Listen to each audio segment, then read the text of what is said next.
Good evening, everyone, and welcome. My name is Demetra Ganias, Chair of the National Hellenic Society, and it's our pleasure to bring you this month the first of a few discussions honoring and celebrating Women's History Month.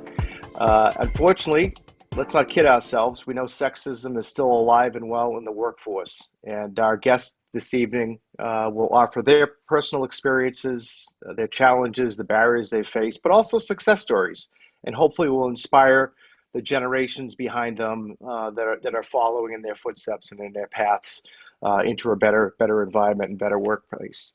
So before we begin, I want to offer a special thanks to our own Maria Kosmakos for helping coordinate this and putting this together.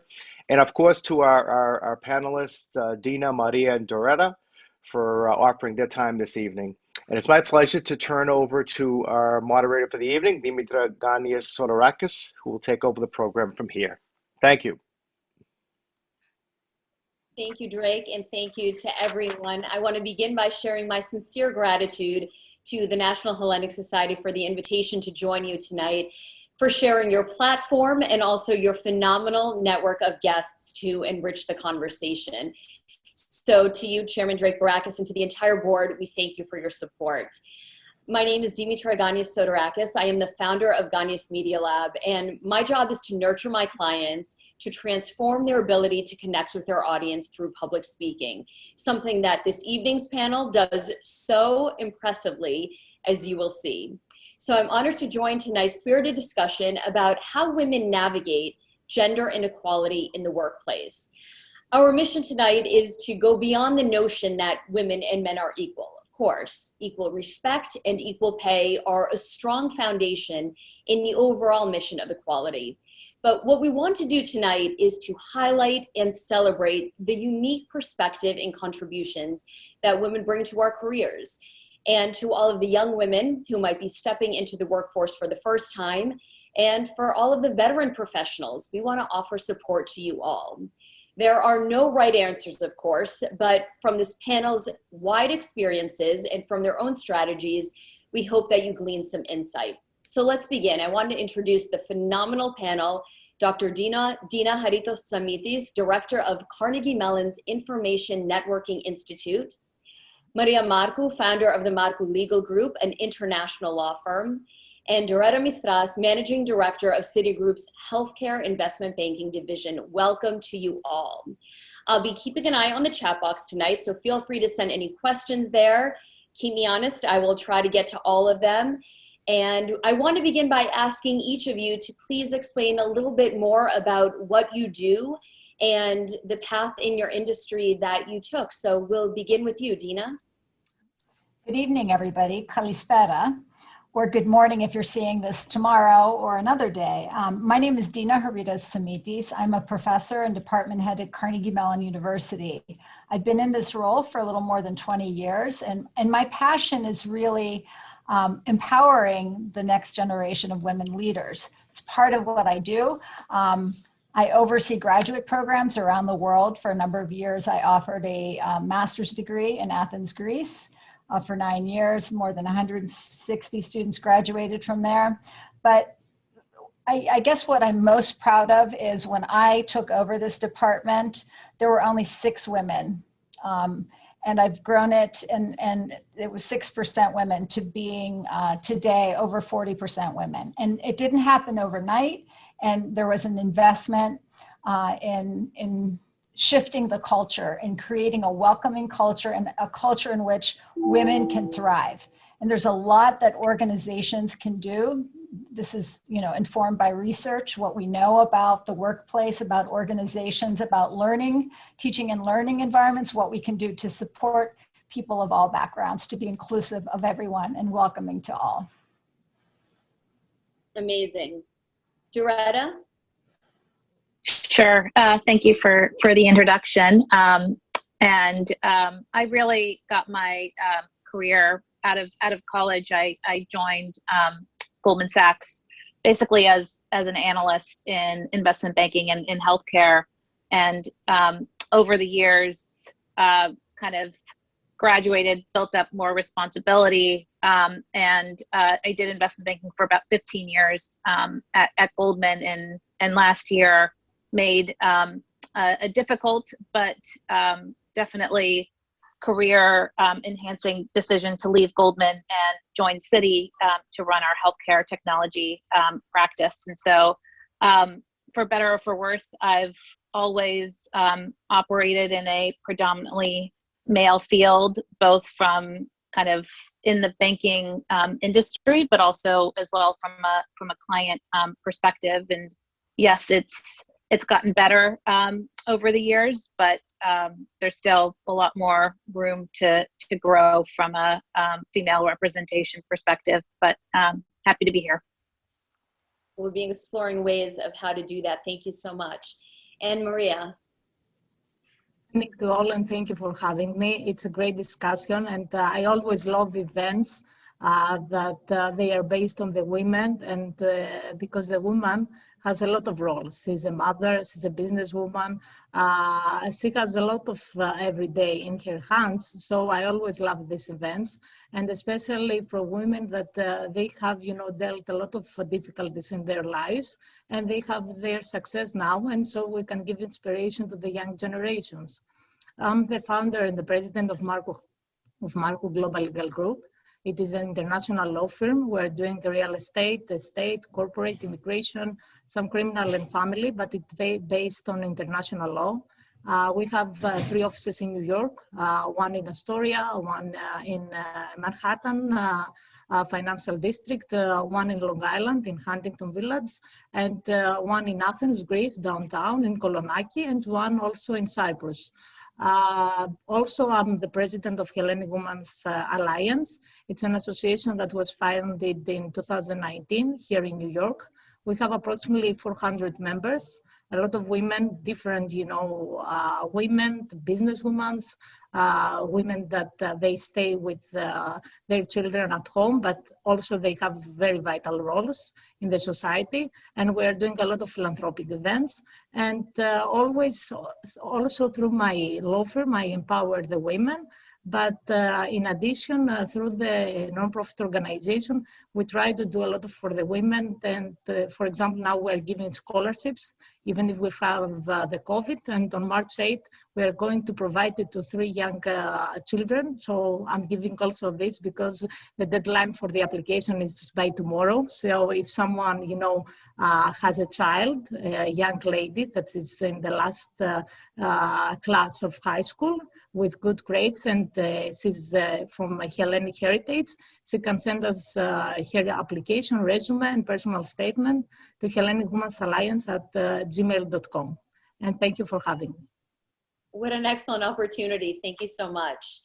You are all so impressive and so accomplished. I want to ask you first about how you reached the level of success in your field. Obviously, there is ability that is involved, but there's also a level of confidence. And I want to ask you about who the mentors were in your life, who inspired you. And my idea behind this is to say to those watching, if you need to be inspired to grow, to aspire, to reach new levels that you think perhaps women aren't in that field, or perhaps I'm not cut out to be in that field, you certainly are. And you are because all of you on the panel are proof of that. Who were your mentors, and what would you say to the women watching today? Let's start with you, Doretta. Sure. And listen, I think mentorship is a critical piece, not only because there's mentorship and then there's sponsorship. And I think you need both in order to be successful.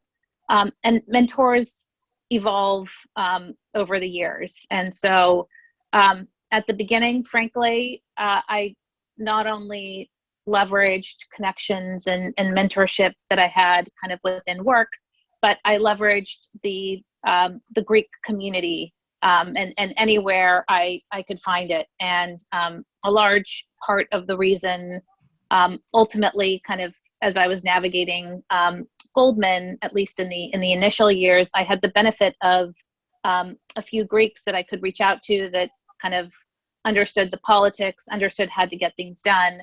And they were incredibly helpful to me. And then over time, I think you have to be an advocate for yourself. And so I had senior mentors that that kind of helped me both from a sponsorship and a mentorship perspective, but I also had mentors that were closer in terms of my tenure, that were closer to kind of my level, that I could use to ask questions, and maybe there were questions that I wasn't kind of comfortable asking kind of more senior people. I felt like I could leverage them, whether it's to vent or ask things that you're not very comfortable with. But listen, I think all of us on the panel have had very demanding jobs, and in order to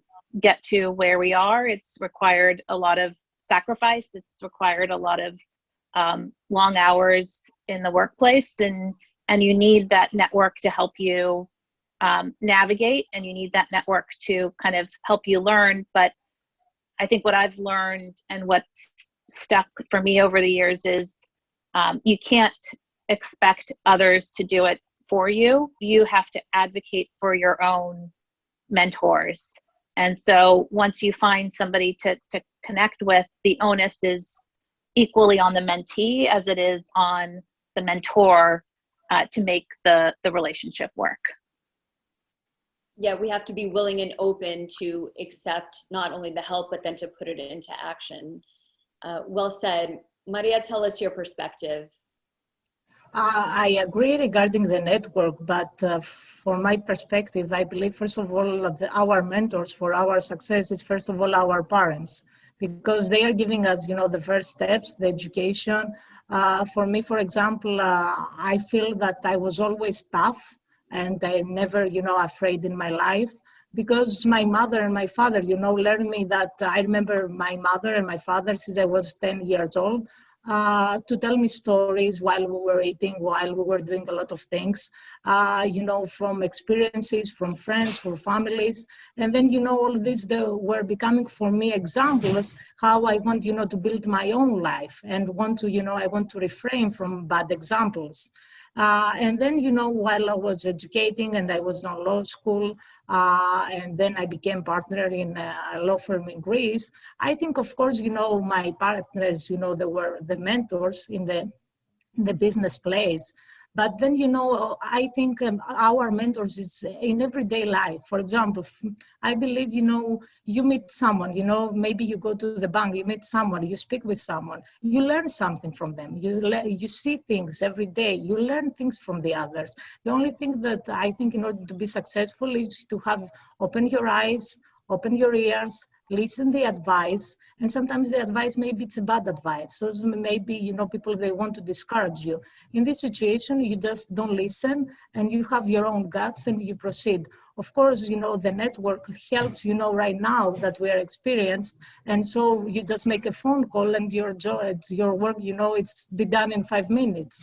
But I think if you haven't built, a personality, first of all, from your parents, then from your environment, and then you have, guts. And I think the most, and I don't know how it will be heard, but I will tell this, the most Greek women, they have guts, I haven't met, a Greek woman in all ages that I see her and I speak with her, and she doesn't afraid, and she always palevis for everything, she doesn't stop. So I believe if you can have all this combination and the network and the good parents and the good environment, and also, try to avoid the obstacles and the miserable people, I think you will be successful. We're a strong breed, Maria. I agree with you. We need to cling to that and grow it. I agree. Dina, share your thoughts with us. So I want to echo what Maria said about the importance of role models. Certainly mentors are important, sponsors are important in our peer network, and I have benefited in particular from my peer network, in particular women leaders in my field that I have cultivated over the last 20 years. But I have to say, I attribute my work ethic, my persistence, my drive, overcoming challenges to my parents. And, they were the classic immigrant story who came to this country in the early 1950s. They came separately and they met here in Pittsburgh, Pennsylvania. And they had a Greek restaurant. So I was raised in a Greek restaurant business, and I saw firsthand the hard work that my parents put into the restaurant. And though when I was young, I didn't appreciate that hard work or that environment. And today I'm a professor. So you would say, what did you see? What did your parents model that you attribute to your success? Well, it's the work ethic. I've learned through seeing my parents, they built an awesome community. And this was so important to the success of their business. And I have, let me tell you, built such a strong community of students, of alumni, of faculty, and I attribute my ability to do that, to cultivate that sort of community from my days in the restaurant business. So I work in a very male-dominated field of computer science and engineering. Today, I have peers who are women, but when I started, there were very few. Many times I was mistaken for the administrative assistant for a number of reasons, and I had to correct people, not be fazed by that. And I had to prove myself, probably prove myself more than any of my male peers. And I continued my hard work. I made sacrifices. I was a single mother of 3 children, and I was setting up programs for Carnegie Mellon around the world, and I was leading by example. But when I look back to who has influenced my career more, it's my mother, and she was in a different time, in a different space, but she was my hero and my role model. Eleni Deliburia Haritu. So. She passed away 20 years ago, and I miss her dearly. But her spirit is obviously so strong in you, and it's very strong in me. Celebrate that. So I want to ask about this because, having the extensive experience you all have dealing with men, being in an environment where you are surrounded by men, and you probably have to work so much harder to prove yourself. But I think there's something very special about what women bring to a conversation, what they bring to a room, what they bring to a negotiation, and what they bring to an ability to compromise, to multitask, to do all of the things that women innately do well. So I want to ask you, what are some of the traits that you celebrate in the workplace that you have seen that simply you believe you do them better than men? What are the traits, Maria, let's begin with you, that you think you just show others women can do them as well or better than men? I think for me, I sometimes I feel I have too much confidence for the men. So for me, I feel my best trait, when I am in negotiation or when I am in a trial, I get inside and I'm so confident.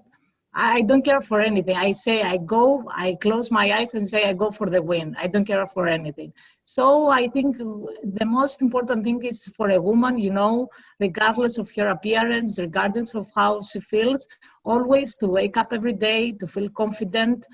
Maybe it's the worst day, maybe it was a passing of a relative, maybe whatever it is happening, maybe she's broke. Always to be confident, to believe in herself, and always to smile. Whatever it happens to me every day, maybe, I have a death, I smile. I say, you need every day to fill the day with the same passion, with the same energy. You never know what is going to happen. And everything that is happening, it is coming the next day. So for me, I think the most important trait is the confidence. And Dina, I want to ask you about your confidence in your workplace. You mentioned that there were so many men when you first started, and the number of women has risen. What is it that you bring to the conversation and to the room when you're surrounded by men that really makes them stop, listen, and respect you all the more? I really believe it's my authenticity. I show up as me and I don't compromise who I am. I don't try to fit into the man's world. I create a space for myself that reflects who I am as a professional, as a woman, as a human being. And I take pride in that. I say this now where I am in my career, early in my career. And I recognize that on this webinar, there are probably young women just starting their careers and they're saying, well, how do I do this? And yes, we work hard to prove ourselves. We compromise, we try to negotiate all these things, but sometimes to our detriment. And if you look at the research, you know, it's really vital for women to understand what others see as their defining strengths and contributions. And many times we don't see this, we don't recognize this in ourselves. And I would encourage young women to step outside of yourself and see how other people see you, rather than you looking at yourself and criticizing everything about yourself or where you're falling short, and really identify those strengths and the contributions you make and leverage those. And that will help build your confidence. And again, you know, be you, be authentic, be true to yourself, and don't change who you are to fit into a role, because you bring to the table something very unique, and more power to you. And I want to ask Doretta, when you were rising through the ranks at Goldman Sachs, did you have that notion of let me blend in and be as good as the men and then prove even better? Or did you say, you know what, instead of going that route, I'm going to stand out and I'm going to shine as a woman completely differently in my own path? So did you work within the system or create your own system? Yeah, it's interesting because when you're first starting out, I think the ratio of male to female is actually much more similar. It really starts to kind of differentiate as you move up the ranks. And so when you first start off, you don't really recognize the differences. And in some ways, you almost go the opposite way and you say, why do you even have differences? By pointing it out, you're actually making the situation worse. But you realize over time, at least I did, as you mature, that there are differences between men and women as you move up. And I totally agree with Dina that you don't need to adopt the male persona. You don't need to become, you don't need to overcompensate and become aggressive in order to be successful. I think as a woman, you naturally have an advantage in that you stand out.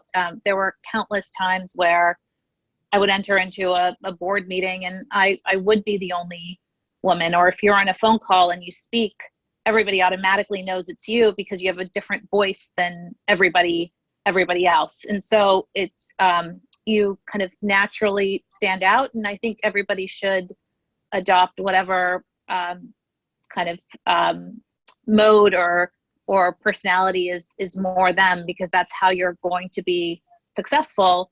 However, what I made sure of is I didn't fall into what people thought were maybe stereotypical female strengths that they're good on, whether it's women are very good at organizing. And so maybe you tack on projects where you're good at organization. Like I really tried to stretch my limits and say, you know what, men are considered good analytical skills. So I want to take on projects where you have to model and you have to stretch yourself, because I didn't want to be kind of put in a box where females are really good listeners or organizers. And so those are the types of projects that that you should work on. I really wanted to kind of push those boundaries. I want to ask about the different perspective that people use to put on us. So for example, if people think that we are smart, we feel smart. If people think that we are lacking in something, we tend to feel like we're lacking. What is the mental game that you have had to play as a woman to sort of dig yourself out of a feeling of perhaps I don't know what I'm doing, or perhaps I'm lacking in something, whenever you have happened to feel like, wait a minute, I'm surrounded by people who are giving me a hard time or might not have faith in me? what are the words that you say to yourself, literally, that in your mind? Or is there a mantra? Is there a piece of advice? What digs you out of that hole? Dina, I see you smiling. Let's hear Yes, from you. I have my mantra. I do a talk about this. Well, my mantra is "I am woman, hear me roar," and Yeah. I've actually sang the entire song on stage at the Grace Hopper conference in front of way too many people, and I don't have a singing voice, but it was not the point. The point was to share my mantra at the end of a talk that I gave about the imposter syndrome. 70% of professionals who are accomplished still feel that there are frauds, that they're imposters, that they somehow got lucky, or was invited to participate in a meeting by accident, or was promoted by mistake. So, I challenge each and every one of us to reframe our thinking and to overcome that. So throughout my career, I've always put labels on myself that were negative. One that I don't use anymore because I don't, the redheaded stepchild, or I don't fit in any buckets. The jack of all trades, but master of none. And this, as I analyzed this, and I thought, these labels have negative connotation. How can I reframe my thinking to turn them into positive? So from jack of all trades, master of none, to I'm an expert generalist, right? And it takes a conscious effort to do this. And when you walk into a meeting, walk in with your presence. I don't know if any of the people on the webinar have seen Amy Cuddy's talk about fake it till you make it, about power posing, right? So before you enter a meeting and you lack confidence, I encourage you all to try this when you're in your own space by lifting your arms up, and it just it broadens your lungs and it expands your breathing, and it actually shows that it increases your testosterone and lowers your cortisol levels, your stress levels, and it gives you this boost of confidence that you need when you enter that meeting. And keep in mind that mantra, say that to yourself. So when you enter that meeting, have that presence, command your presence, and enter it with confidence. I'm happy you discussed imposter syndrome, because in my industry, the biggest thing that we tackle, whether it's men or women, so it's good to know that everyone suffers from it, is the idea that I got here by some accident, that despite all of my credentials, all of my experience, I'm somehow unworthy of being where I am. So reframing the conversation is a huge step. Maria, I want to ask you about when you're in various countries, I mean, from Cyprus to Greece to the United States, are there different things that you say to yourself before you go into a meeting or to a room to discuss things with your clients or with the men around you?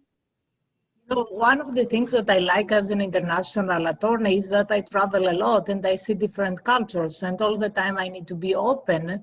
But I like, it's also my character to be open. I like to see different cultures, to have different, business people that I have to collaborate, or other partners. The only thing that I say to myself is, let's say that I go to China and it's totally different culture. I'm 100% Greek. I was born in Greece, so it's difficult. I say, you are going to love me. This is what I say to myself. I have been to Sweden. They have a different, culture. I was there for 1 year for my third master. And then, I needed to collaborate for a lot of things there. So you understand, for example, Swedish people, they are totally different, So again, you need to collaborate. You need, to bring other people close, and then you have this exchange of cultures. And in this exchange of cultures, you become friends. You see how the other people react, how they think as they think. And also in this situation, they love our culture. And a lot of people, that I have met on the business place, they are telling me, I love Greece because you are bringing me close to Greece. I see you are positive, with positive energy, always kind, always generous, always will give a present, will offer us, you will be with hospitality. So I think it brings also our culture close. And this is what I like from my perspective. You're going to love me. I'm going to use that line. I adore that. Thank you. Doretta, I want to ask you about, when you hear something inappropriate from a male colleague or from a boss, is there something that runs through your mind? Do you have a line that's prepared for how you're going to deal with it? Or do you sometimes, take an hour, take a day to sort of process it and then address it?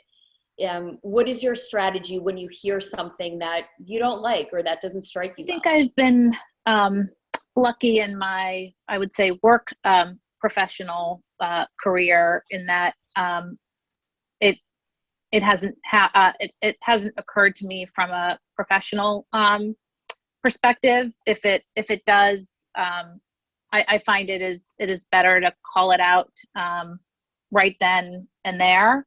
I would say that the one area that at times we get pushback is, especially when I was going through my promotions, I'd have peers say, "Oh, don't worry about it. You're going to get promoted because you're a girl, you're a female, and they need more female, and so you don't even need to worry about it." And in situations like that, you say, "No, it's not because I'm a female. It's because I'm qualified, just like you." And so in certain situations that has arisen, and I find it better to be upfront and direct right away, because at that point, one, you're calling out the situation as it happens, and you're not letting it kind of fester or build up. I think when you're dealing with clients, it's a slightly more sensitive issue, and I've been in client situations where they've, just because of the way I look, they've called me little girls or made instances that, or a belief that I'm not senior enough because of the way I look, and maybe competitors bring out older men that have gray hair or whatever it is. But I think it's important to have the right support system and the right network around you that will support you in those cases. And listen, in the one instance it happened to me, kind of the firm was behind me and said, "No, that's the banker. That's who is going to cover you. She's qualified. If you don't like that, that's fine. There's other people that you can go to." And listen, ultimately, this client ended up being one of my kind of longstanding best clients at the end of the day. But I think you need to stand your ground. I think you need to have the right support system around you to be able to encounter those. But I found being direct, not making a big deal of it, but addressing it head on, people will respect you a lot more for that than trying to go around it or kind of just brushing it under the rug. It's great to know that you have the confidence to do that, because obviously someone saying it might not even know that they're being offensive. As you said, saying I'm being promoted because I know exactly what I'm doing and I'm qualified. That really shuts everybody up. What are they going to say? I mean, if you know what you're talking about and that's why it's happening, then there's nothing left to argue about. So not leaving room for that is impressive. Dina, I want to ask you about, is there any line that you have used or that you do use or have prepared for when you come face to face with inequality?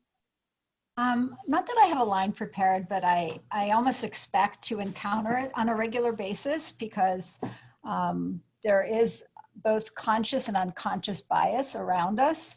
And although we're making progress in creating awareness and in people going through training and developing self-awareness about their unconscious biases, they still exist and they come out, they manifest themselves in different situations, and it's how you handle it. I was on a search committee, a university search committee for a department head of another department. And there were 3 finalists, 2 were male and 1 was a female. And we were in a room interviewing all 3 of them. And then after the candidates left, we had a debrief, and we also had 2 people on the phone calling in remotely. Person on the phone referred to the female candidate as it used basically a euphemism, like, oh, she was all mom and apple pie or something like that, something that definitely was gender biased and was not complimentary to her skills and her competence. And everybody, I looked around me and everybody, the nonverbal cues, people, were shocked to hear this. And he went on the phone, and I said, excuse me, can I interrupt? Could you clarify what you just said? Can you just repeat what you said? I said, there are some non-native speakers of English in the room. Can you explain what that euphemism, what that expression means so that we can better understand it? And there was dead silence because he realized that I was calling him out. This was a very gender biased remark. And I truly believe he did not intend it to be, or maybe unconsciously it just came out. And honestly, it was a moment where there was an awkward silence. And he later sent an email, interestingly, to only the female search committee members, but not to the whole search committee, to apologize for his remark, realizing that it was wrong. But he only sent it to the female search committee members. So, it demonstrates that people are making an effort, and we all have biases, every one of us. But, it's creating awareness when we encounter it, not brushing it under the rug, because if we don't address these situations, they're not going to go away. So I like to do it in a polite, professional manner and give the person the benefit of the doubt, because many times it's unconscious and unintentional. When it's conscious, that's a different story. There's a different approach. But being direct, I think, is important. I'm sure everyone on the call and in the room thought differently of you going forward because, you had the courage to speak up and say something. So I'm sure it changes your persona and the way people view you. So a lot of respect to you for doing that. Maria, I want to ask you, in your industry, how do people express, their belief that you might be lacking in a skill because you're a woman, or perhaps you can't handle something because you're a woman? Are people obvious when they say something to you, or is it just something, sort of an undertone in the conversation? What did they say to you? How have you experienced sexism in the workplace? When I understand something, even if it is a client or even if it is, someone that he's opposing party or he's someone co-counsel, when I understand something, I'm very straightforward. I'm telling him, I don't understand what you're talking about. Let's work together. Or if you don't want to work together, the door is open and you can go. Very direct. So it's not just sexism, but also ageism that is playing a role in your careers, because obviously being young and being successful has its detriments as well, because sometimes they don't believe you have the experience to do what you're doing. So it's interesting, all the levels of, this fight that women have to endure. I want to ask you about one of the statistics I researched while, getting prepared for this conversation, and that is that Fortune 500 companies have a very low rate of female CEOs. And for all of the strides that women have made, I think it's at about 8% right now. So I want to ask you, what would you say to the women listening tonight about the perception of women in power? So it's not just dealing with a lot of men in a boardroom, but this idea of women taking control, and can they take the reins and lead a company to success? What would you say are some of your best leadership qualities that other women can look to for inspiration to say, hey, wait a minute, if she can do it, I can do it too? And maybe that statistic will change. Doretta?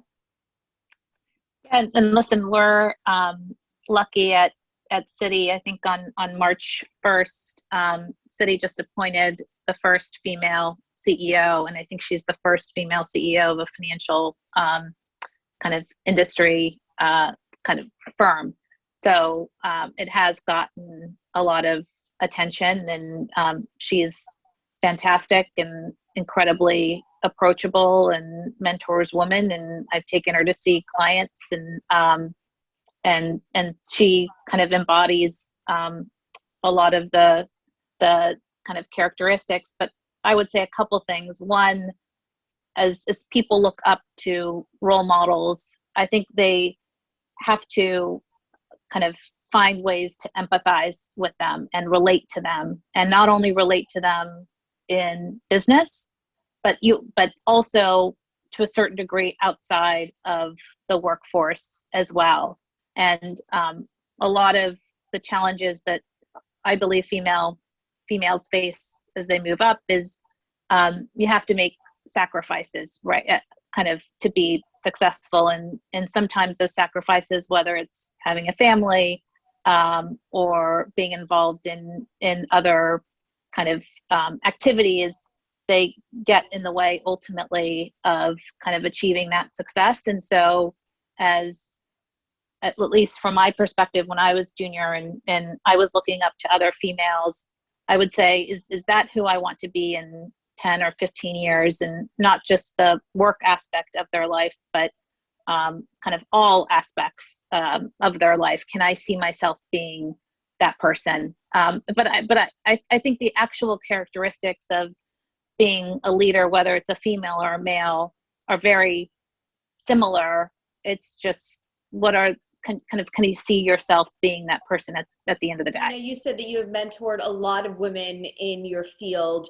What are the words of advice that you offer them? What are the characteristics that you tell them to really show, and the skills that you tell them to hone in order to get to the next level? I think it's so much about characteristics, because I really believe that, again, we must be authentic and true to ourselves, but I reinforce the message of how diversity contributes to the conversation.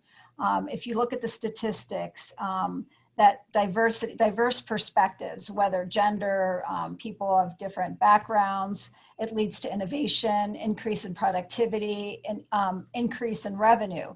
So it's understanding the value that diverse individuals bring to leadership, to organizations, to the table in general.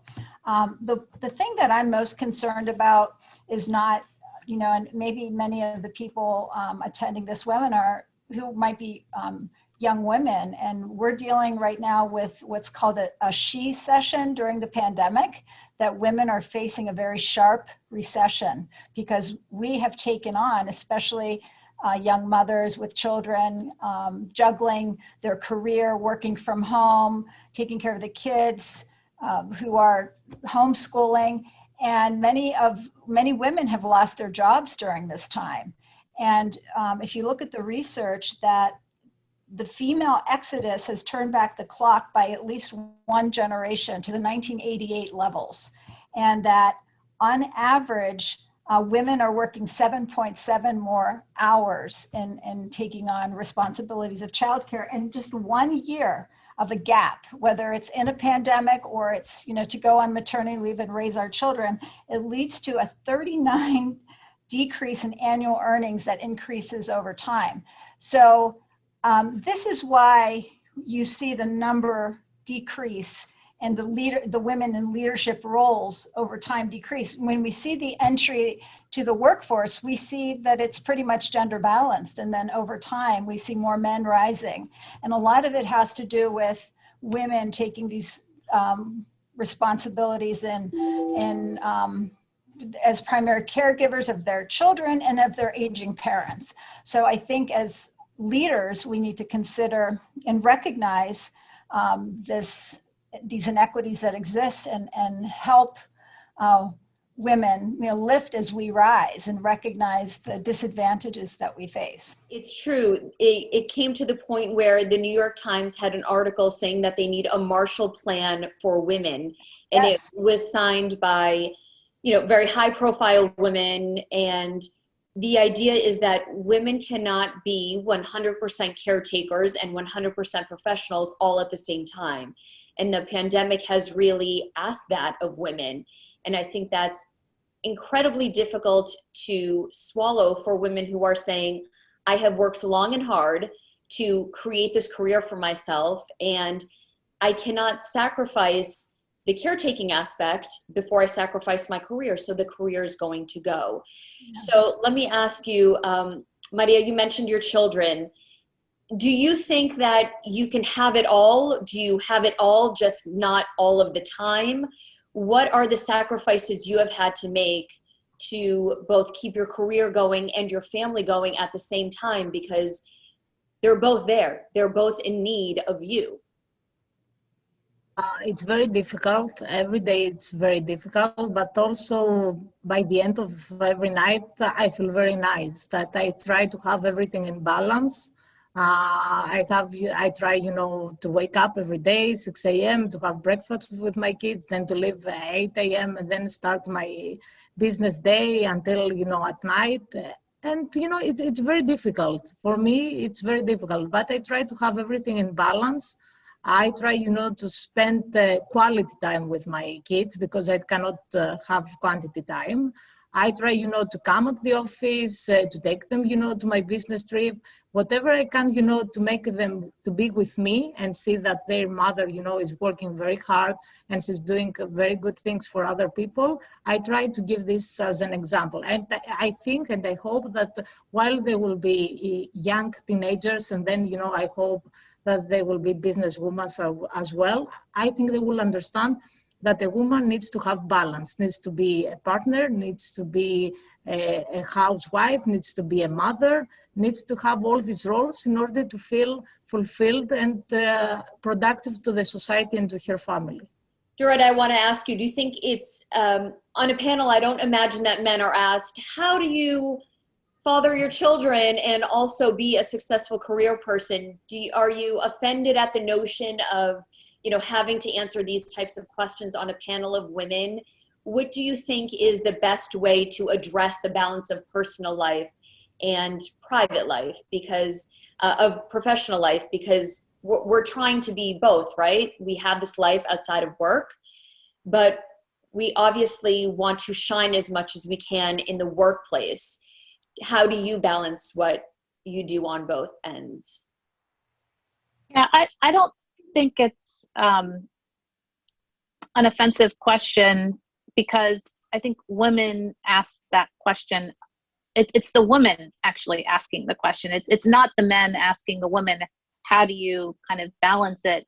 It's women thinking to themselves, how am I going to balance it? Because I have all these things that I want to accomplish. And so I think it is looking for advice from each other, right? Exactly.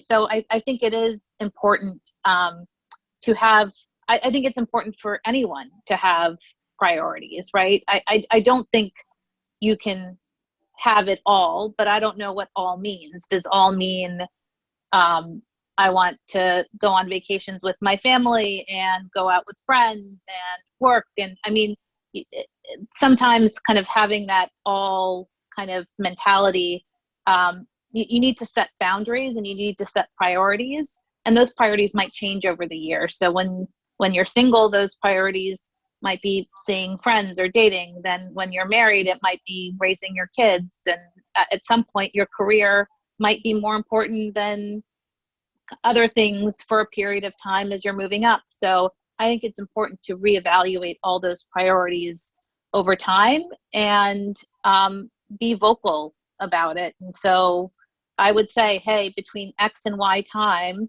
and I had coworkers that said, listen, every night between 6 and 8 is my family time. I'm having dinner, I'm doing whatever. I will be available to you any other time, but that's my personal time. And people appreciate that, they understand that.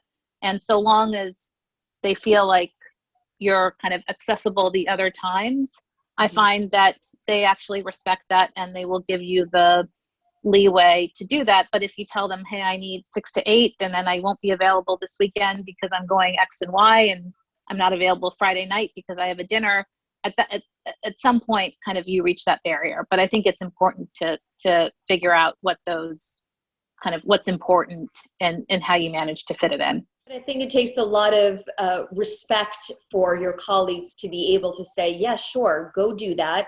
I know you're a hard worker. Needing a couple of hours with your family is not a detriment to your character or who you are as my colleague. So I applaud anybody who says to one of their employees or to a colleague, yeah, sure, go do that. I know you've got this. It's just a matter of needing some time. I'm not going to work less hard. I might just work different hours than you work. The one difference I do see, though, is that I feel like women feel the need that they have to explain themselves and they have to account for their whereabouts, whereas men will say, I'm not available, or I'm on a call, or I can't do that time, right? I feel like at times women feel like they have to overcompensate or explain why it is that they're not available, when at times all you need to say is, I'm busy then, and you don't need to go into always all the details as to why. Dina, I want to ask you, you mentioned being a single mother to 3 children, and You are adults. they're adults now. It came out okay. I'm a yaya too, so everything worked out. Congratulations.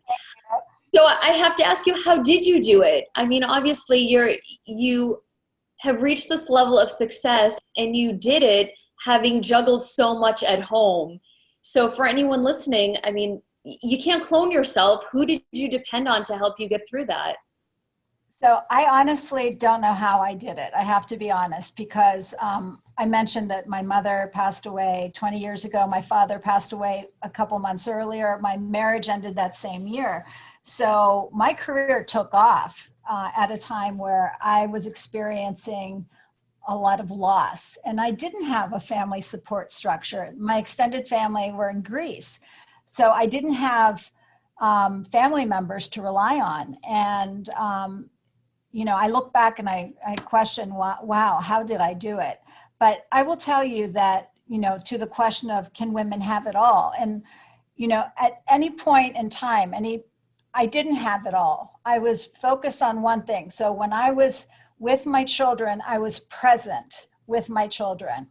When I'm doing admissions for the university, I'm going to have to miss my daughter's soccer game because this is taking priority. It's, you know, it's a mission critical aspect of my position.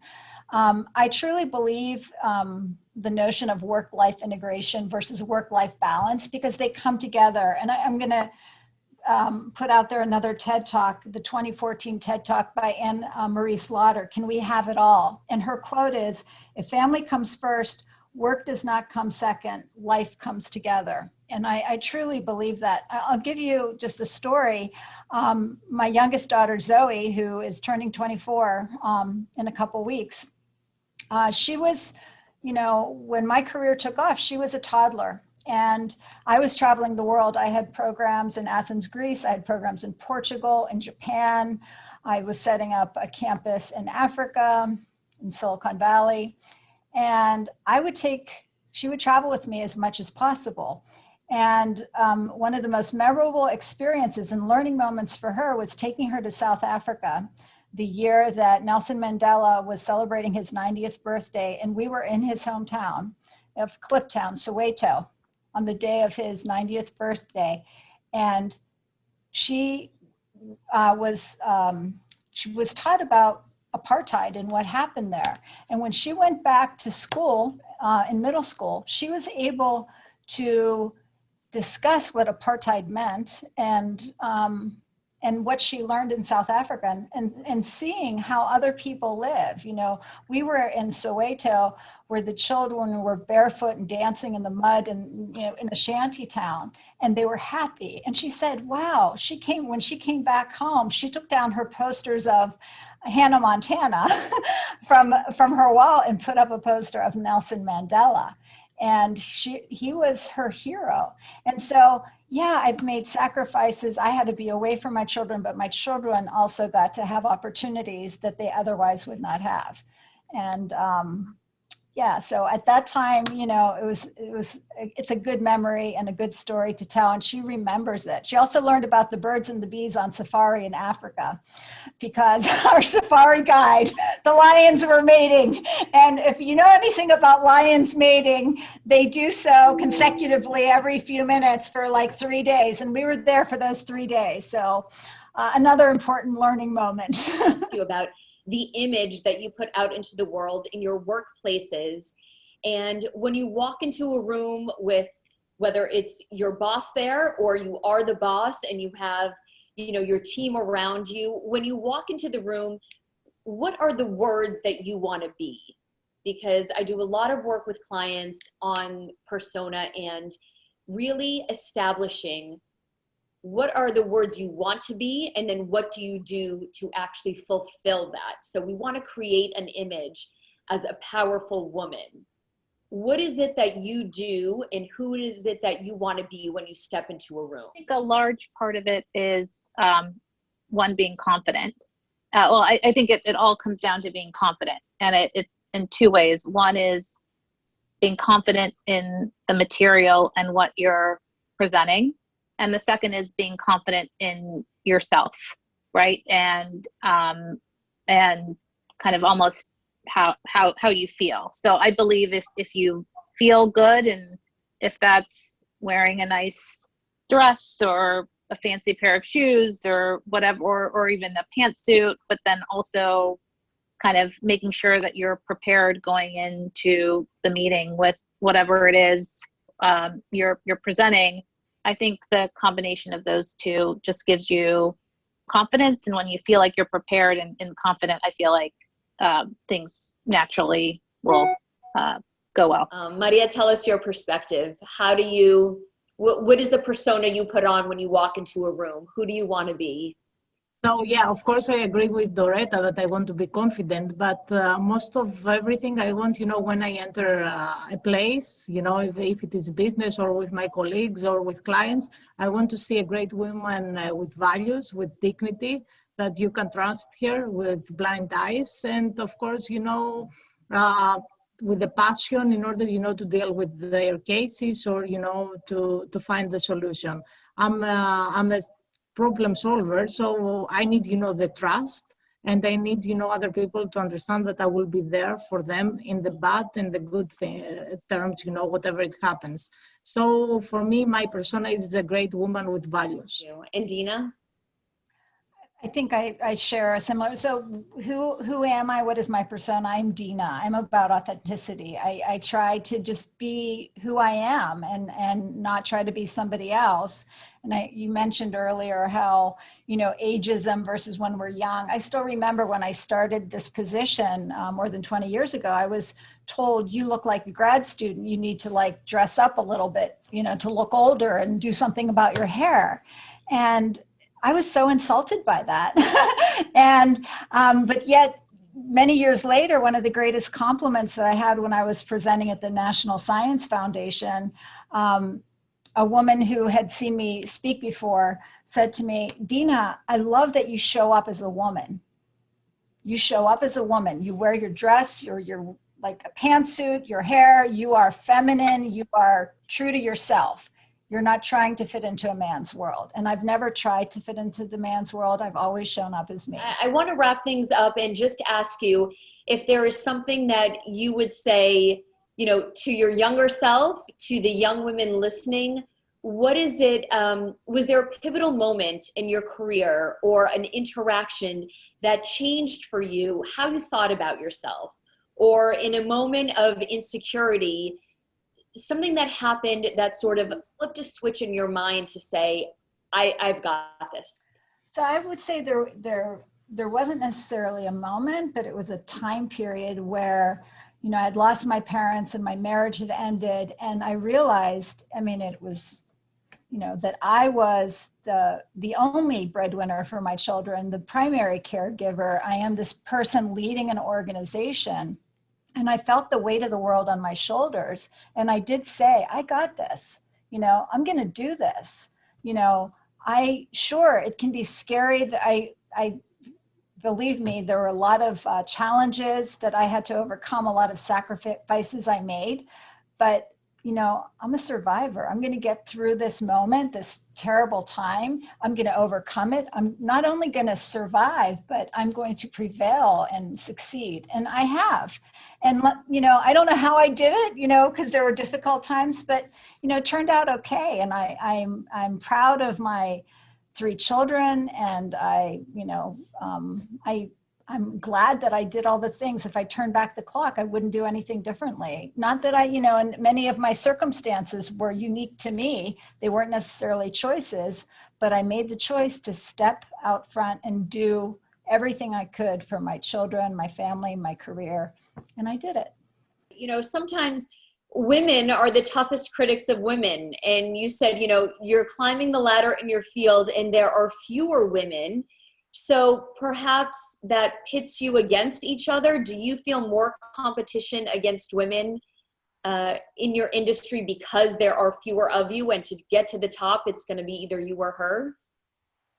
Yeah, I do find that women sometimes are often tougher on other women. And so I think it's important to find a group of people that you connect with. And I don't think support necessarily needs to always come from people that are more senior than you. I think it could be peers as well, because you're all going through similar experiences.